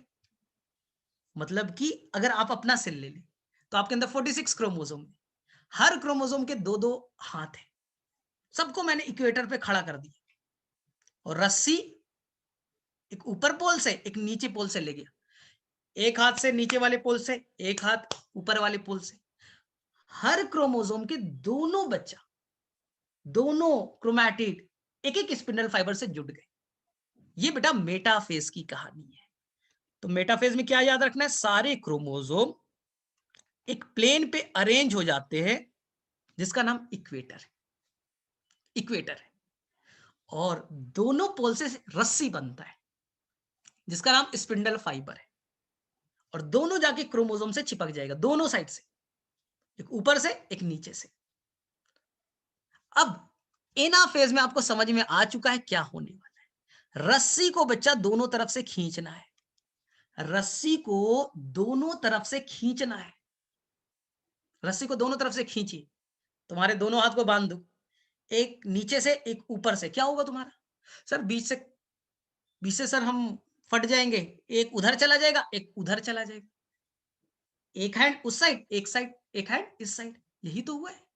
अरे यही तो हुआ है। ये जो बच्चा आपका क्रोमोसोम थे वो बीच से टूट गए, बीच से बेटा टूट गए, और एक क्रोमैटिड ऊपर चला गया, एक क्रोमैटिड नीचे आ गया। आया कुछ समझ में? आपने इतना तेजी से खींचा कि क्रोमोसोम, जो बच्चा दो क्रोमैटिड थे वो दोनों बेटा बीच से टूट गए, हर क्रोमोसोम बीच से टूट जाएगा। और ये व्हाइट वाला बच्चा, ये 4 1, ये भी टूट गए, ये भी टूट गया, ये भी टूट गए, ये बेटा चारों टूट गए, और रस्सी ने बेटा उनको खींच रहा है, अपने तरफ खींच रहे, अपने तरफ खींच रहे। अब समझ में आ रहा है एनाफेज में क्या चल रहा है? जो आपके क्रोमोसोम थे जिसमें दो क्रोमैटिड थे वो बेटा टूट चुके। इस दो क्रोमैटिड आप ही के थे, नाम था सिस्टर क्रोमैटिड, खींचा, एक सिस्टर क्रोमैटिड ऊपर एक नीचे, तो हर क्रोमोसोम दो पार्ट्स में टूट गया, दो पार्ट्स में टूट गए। इसी तरह से यहां पर जगह की कमी है, बना रहा हूं, 1 मिनट, ठीक है। तो मैं क्लियर कर रहा हूं कि आपके दिमाग में बच्चा समझ में आ जाए कि ये होता क्या है। 99% बच्चे को तो पता ही नहीं चलता हो क्या रहा है सेल डिवीजन में। तो बस रस्सी लीजिए, खींच दीजिए। अब इसी तरह से बच्चा आपके जो रेड वाले थे 4 क्रोमोसोम, ये भी बेटा टूट गए, 1 2 3 4, 1 2 3 4, टूट गए बच्चा, टूट गए। अब मुझे बताइए, ध्यान से सुनिएगा, टोटल क्रोमोसोम कितने थे काउंट कीजिए। सर 4 व्हाइट वाले और 4 रेड वाले, टोटल 8 क्रोमोसोम थे सर मेटाफेज में। मेटाफेज में कितने क्रोमोसोम थे बेटा? 8। और हर क्रोमोसोम के कितने क्रोमैटिड थे? दो दो। अब मैंने खींच करके बेटा यहां से देखो ऐसे किया, बस ऐसे ही तो किया, ध्यान से सुनना। मैंने ये बेटा एक एंजाइम लिया, एंजाइम ने इसे काट दिया, एंजाइम ने क्रोमैटिड को काट दिया बीचों बीच, तो हर क्रोमोसोम टूट गया बेटा, दो सिस्टर क्रोमैटिड में, दो सिस्टर क्रोमैटिड में, ये एक सिस्टर क्रोमैटिड, एक सिस्टर क्रोमैटिड, यही बच्चा अब नया क्रोमोसोम के नाम से जाना जाएगा। जो क्रोमैटिड है ना, वही एक नया क्रोमोसोम के नाम से अब जाना जाएगा। तो सोचिए, ऊपर की तरफ 2 3 4 5 6 7 और 8, ऊपर में अब 8 क्रोमोसोम हो गए, और नीचे में बेटा 8 क्रोमोसोम हो गए। क्रोमोसोम का नंबर बेटा डबल हो चुका है। थोड़ा लॉजिकल सोचो बेटा, क्रोमोसोम अब 16 हो चुके हैं, 2n से बेटा 4n हो गया। सोच लीजिए, इस सेल में टोटल क्रोमोसोम 16 हो गए, सेट बेटा 2n हो गया, 4n हो गए, 4 सेट हो गए, क्योंकि 16 क्रोमोसोम हो चुके। फिर से सीखिए मैंने क्या बोला, मैंने क्या बोला, इस चीज पे फोकस कीजिए, गड़बड़ मत कीजिए। जो आपका देखिए यहां पास था आपका व्हाइट वाला मेटाफेज, ये बीच में जो बेटा बनाता हूं इसे सेंट्रोमियर कहते हैं। ये बच्चा सिस्टर क्रोमैटिड है, ये और ये एक दूसरे के सिस्टर क्रोमैटिड। आपके दोनों हाथ, ये और ये आप ही के है ना? बोले हाँ सर मेरे ही है। तो इस क्रोमोसोम के दो दो आर्म्स है, उसे सिस्टर क्रोमैटिड कहते हैं। अब एक क्रोमोसोम था, हमने क्या किया एनाफेज में, यहां से एंजाइम लाया और इसे काट दिया, सेंट्रोमियर को कट कर दिया। एनाफेज में पहली पहचान सेंट्रोमियर कट जाता है, स्प्लिट, टूट गया। और ये देखिए दोनों क्रोमैटिड बेटा, ये सिस्टर क्रोमैटिड इधर गए, ये सिस्टर क्रोमैटिड इधर गया। अब बताइए कितने सिस्टर क्रोमैटिड हो गए? सर पहले दो थे, अब दोनों सिस्टर क्रोमैटिड अलग हो गए। एनाफेज में सिस्टर क्रोमैटिड अलग हो जाते हैं और ये बच्चा एक नया क्रोमोसोम के नाम से जाना जाएगा। ये बेटा नया क्रोमोसोम के नाम से जाना जाएगा। तो अभी ये बेटा इस बॉक्स में कितने क्रोमोसोम थे सर? एक। अब बेटा दो क्रोमोसोम हो गए, दो हो गया। तो पहले सेल में 8 थे, अब बेटा 16 हो गए। सोचो पहले 8 थे बेटा, 16 मेरे अंदर 46 था। तो बेटा एनाफेज में हर क्रोमोसोम को दो पार्ट, दो पार्ट, दो पार्ट, दो पार्ट, 92 हो गए। अब दोनों में आधा आधा बांट देना है। अब हो गया बच्चा। अब यहां पास टीलोफेज आएगा, जगह ज्यादा बचा नहीं है, जगह ज्यादा बचा नहीं है, तो मैं सिंपल बना रहा हूं। एक मिनट, टीलोफेज आएगा। टीलोफेज में क्या करेंगे? 8 क्रोमोसोम जो आए, व्हाइट वाले 4, 1 2 3 4, रेड वाले 4, 1 2 3 4। इसी तरह से नीचे की तरफ बेटा 1 2 3 4 क्रोमोसोम, 1 2 3 4। जो क्रोमैटिड है वही अब नया क्रोमोसोम बन चुका है। तो 16 क्रोमैटिड तो पहले ही से थे, सबको अलग हो चुके हैं, 16 क्रोमोसोम बन चुका है। और ध्यान से सुनिए, यहां पे एक नया न्यूक्लियर मेम्ब्रेन बन जाएगा टीलोफेज में, यहां न्यूक्लियर मेम्ब्रेन बन जाएगा टीलोफेज में। अब बताइए दो न्यूक्लियस नहीं बन गए? सेल एक ही है, देख लो, सेल बच्चा एक ही है, इसके अंदर में दो न्यूक्लियस बन गए। यही तो टीलोफेज है, यही बेटा टीलोफेज है, सेल में दो न्यूक्लियस। अगर क्वेश्चन आया इस सेल में कितने क्रोमोसोम है, तो आपका आंसर होगा, रुको बताता हूं, टीलोफेज में कितना है सर? दोनों न्यूक्लियस मिला करके ना। हाँ, सेल में कितना है बेटा? सेल में कितना है? तो बोले सर 4 व्हाइट 4 रेड, 8 इधर है और सर 8 इधर है। सेल में बेटा 16 है, सेल में 16 क्रोमोसोम है। हाँ, न्यूक्लियस में पूछा जाए, इच न्यूक्लियस पूछा जाए, तो न्यूक्लियस में 8 है, सेल में 16 है, सेल में 16 है। हो गया टीलोफेज। तो प्रोफेज, मेटाफेज, एनाफेज, टीलोफेज हो गया। अब बस साइटोप्लाज्म का डिवीजन कर दीजिए, कुछ नहीं करना है। अरे भैया कुछ नहीं करना है, ये देखिए साइटोकाइनेसिस हो गया, ये साइटोकाइनेसिस हो गया, हो गए, दो सेल बन गए। ये बेटा दो सेल बन गया, हो गए दो सेल, ये सेल एक और ये सेल एक। अब बताइए, आपको दो सेल तो बन गए ना? इस सेल में कितने क्रोमोसोम है? 8। तो जब आपने जाइगोट को स्टार्ट किया था, तो बेटा वो सेल में कितने क्रोमोसोम थे? देखिए 1 2 3 4 5 6 7 8, सभी एक एक डंडी वाले, एक एक क्रोमैटिड वाले। अब जब सेल डिवाइड हो गया तो इस के अंदर कितने क्रोमोसोम? सर 8 है। तो यही तो है बेटा इक्वेशनल डिवीजन। ये सेल डिवाइड होकर के दो सेल में टूट चुका है, ये पेरेंट सेल था, इससे दो सेल बने, इस सेल में भी 8 क्रोमोसोम, इस सेल में भी 8 क्रोमोसोम। सेल ने पहले क्या किया, अपने क्रोमोसोम को पहले डबल कर लिया, 8 से 16 बनाए, 16 में 8 और 8 का बंटवारा कर दिया।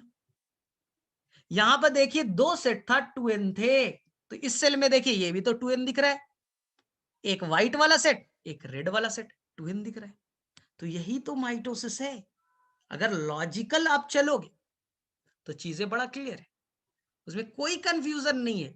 अब इसी में बच्चा मोटा दिमाग लगा देता है कि सर प्रोफेज में क्या क्या होगा। अरे भाई जो पहले कॉन्सेप्ट है जो ये कॉन्सेप्ट था जिसे तुमने समझा नहीं कि 2n इज द 46 क्रोमोसोम थे, ये सेल ने डिवाइड किया और 2 सेल बने, दोनों में 46 कैसे पहुंचा ये बच्चा तो सीखता ही नहीं, और बस वो रटे मारे हुआ है कि मेटाफेज में ये हुआ, इनाफेज में ये हुआ।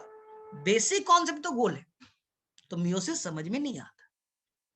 तो मैंने क्या बोला, इस सेल के अंदर में जो 46 क्रोमोसोम है इसको पहले डबल करो, जो भी क्रोमोसोम है उसको डबल करा दो, उसके बाद तोड़ो, तो 46 क्रोमोसोम का डबल हो जाएगा, 92 हो जाएंगे। फिर 46 बांट देंगे। पहले सेल के अंदर में वो डिप्लॉयड था, 2n थे, 2 सेट था, अगर 4 सेट कर दो तो 2 सेट और 2 सेट बांटना तो डिफिकल्ट नहीं है ना। यही तो मैंने किया है, यही तो मैंने किया और हो गया। पहले आपके अंदर में डीएनए का अमाउंट 2c था, इस सेल के अंदर में कितने थे 2c, हमने इस फेज में 4c कर 2c और 2c बांट दिया, 2c और 2c बांट दिया, हो गया। तो यही बच्चा लॉजिकल पढ़ोगे तो ठीक है, ना तो फिर वही रट्टा मारते रहो, सर मेटाफेज में ये हो गया, एनाफेज में ये हो गया ना। ये अगर तुमने बेटा ध्यान से पूरा स्लाइड देखा होगा तो लाइफ में कभी भी कंफ्यूजन नहीं होगा, माइटोसिस में लाइफ में कभी कंफ्यूजन नहीं होगा। तुम्हारे अंदर का मैं बता देता हूं, एकदम सिंपल सी कहानी। तुम्हारे अंदर में क्या हुआ है ह्यूमन बीइंग में, ध्यान से सुनना। स्पर्म के अंदर से आए थे 23 क्रोमोसोम पापा के साइड से, मम्मी के साइड से आए 23 क्रोमोसोम। सिंपल वर्ड में समझना है तो आप 23 बॉयज को पकड़ के लेते आइए, 23 गर्ल्स को पकड़ के लाइए। हर बॉयज का एक हैंड होना चाहिए, हर गर्ल्स का एक हैंड होना चाहिए। अब दोनों अगर फ्यूज करेंगे तो यहां कितना बनेगा, 23 स्पर्म से, 23 ओवम से, ये बन गया 46 बन गए। यही तो बेटा डिप्लॉयड हो गया। तुम्हारे अंदर में मान लीजिए 46, तुम्हारे घर में 46 लोग हैं और सभी लोग का एक एक हैंड है, एक एक हैंड है, सभी बेटा मोनाड वाले थे, मोनाड वाले थे। तो आपको क्या करना है, मैंने क्या बोला, इस फेज में दो दो हैंड हो जाएंगे, इस फेज में क्या हो जाएगा, दो दो हैंड वाले हो जाएंगे। पहले मैं एक एक हैंड वाले, आपके पास 46 लोग थे, अब दो दो हैंड वाले 46 लोग हो गए। अब सबके हैंड को काट दीजिए, पहले आप इक्वेटर पे अरेंज कीजिए 46 लोगों को, इस इक्वेटर पे सभी 46 क्रोमोसोम को अरेंज कर दीजिए, ऐसे अरेंज कर दिया 46 को। अब यहां से क्या करना था, स्पिंडल फाइबर रस्सी बनाना था, रस्सी बनाना था और रस्सी बना करके क्रोमोसोम से जोड़ना था। ये कहानी कहां की थी, मेटाफेज की। एनाफेज में बस 2 लाइन याद रखना है, एक एंजाइम लीजिए और इसे काट दीजिए, हर क्रोमोसोम 2 पार्ट्स में टूट गया, हर क्रोमोसोम 2 पार्ट्स में टूट गए, 2 क्रोमैटिड्स में टूट गया, तो टोटल क्रोमैटिड्स कितने हो सर 92। अरे ये बेटा हर क्रोमैटिड्स एक नए क्रोमोसोम के नाम से अब जाना जाएगा, 1 2 3 4 5 लिया था, तो बेटा ये नया क्रोमोसोम हो गया। तो आपके पास 92 अब नए क्रोमोसोम बन गए, और फिर 92 को 46 और 46 में डिवाइड कर दो, यही कहानी है। और ये बच्चा समझता नहीं, बच्चे को बस रटना होता है। दिक्कत क्या है ना कि तुम लोग लॉजिकल चीजों को अगर क्लियर करोगे तो हमेशा याद हो जाएगा, लेकिन तुम्हें रटना पसंद है कि सर प्रोफेज में क्या हुआ, मेटा में क्या हुआ, एना में, तो बेटा कॉन्सेप्ट होता नहीं है क्लियर। ये तो पहले 2 साल तुमने भी पहले पढ़ा, वो कॉन्सेप्ट रियल में सीख नहीं पाते कि बस आपको याद करना है यहाँ पर अर्ली प्रोफेज में, लेट मेटाफेज में क्या हुआ, तो एक बार तुम्हारे दिमाग में बैठ गया ऐसे ही होना है। अब इसी को कहानी के फॉर्म में लिखना है, इसी को कहानी के फॉर्म में लिखना है कि जितने क्रोमोसोम हैं मेटाफेज में इक्वेटर पे आ जाएंगे, सबके पास दो दो हाथ हैं। अपने बारे में सोचो ना, तुम्हारे पास 2 हाथ है, मेटाफेज में खड़ा कर दिया, इस हाथ को एक रस्सी से, एक हाथ को एक रस्सी से बांध दिया, एनाफेज में खींच लिया, तो तुम्हारा बॉडी दो पार्ट्स में टूट गया, दो पार्ट्स में टूट गया। हर बॉडी पार्ट एक नया क्रोमोसोम बन जाएगा, जो आपके क्रोमैटिड अलग हो गए, ये एक नया क्रोमोसोम, नीचे वाला एक नया क्रोमोसोम, तो टोटल 92 क्रोमोसोम हो गए। इस पोल पे 46 आ गए, इस पोल पे 46 आ गया, नया न्यूक्लियस बन गए। अब साइटोप्लाज्म को डिवाइड कर दो, दो सेल बन के तैयार है, तो बेटा हो गया तुम्हारा कहानी खत्म।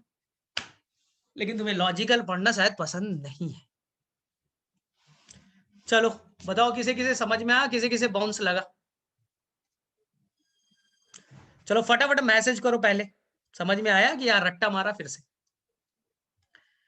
तो अब रटने की कहानी बेटा छोड़ो, तुम मेडिकल का एग्जाम दे रहे हो, कोई सीबीएसई का बोर्ड का नहीं दे रहे हो कि प्रो फेज रट्टा मार लिया और इना फेज रट्टा मार लिया। तो बेटा अब रट्टाफिकेशन नहीं, जब तक दिमाग में चलेगा नहीं ना, मेटा में क्या हुआ, एना में क्या हुआ, टीलो में क्या हुआ, तो चीजें समझ में नहीं आएगी। तो एकदम कहानी सिंपल है कि आपके सारे क्रोमोसोम को इक्वेटर पे अरेंज कर दो, मेटाफेज, एनाफेज में खींच करके तोड़ दो, क्रोमोसोम डबल कर दो, टीलोफेज में 46 एक एक पोल पे चले गए, सेल में दो न्यूक्लियस बन गया, इधर 46 इधर 46 हो गए, और अब साइटोप्लाज्म को काट दो, दो सेल बन गए, इसमें 46 उसमें 46। तो थोड़ा घर पे जाकर के एक बार दिमाग में बेटा जोर लगा करके अपने माइटोसिस बनाने की कोशिश करना, अपने अंदर का माइटोसिस करने की कोशिश करना। 46 क्रोमोसोम ले लेना, एक मम्मी के साइड से एक सेट, एक पापा के एक साइड से एक सेट, दो सेट, 23 सभी को अरेंज कर दो इक्वेटर पे, काट दो, 92 हो गए, 46 बंटवारा कर दो, हो गया। चलो ठीक है, तो मेरे में से थोड़ा सा जाके पढ़ना, तो अगले क्लास में जो मंडे को मैं लूंगा, इसे पूरा थ्योरी के फॉर्म में पढ़ा दूंगा ना। तो अब एक दिमाग में तुम्हारा बैठ गया, अब इसे को हमें पूरा थ्योरी के फॉर्म में बता देना। चलो ठीक है, फिर इसी को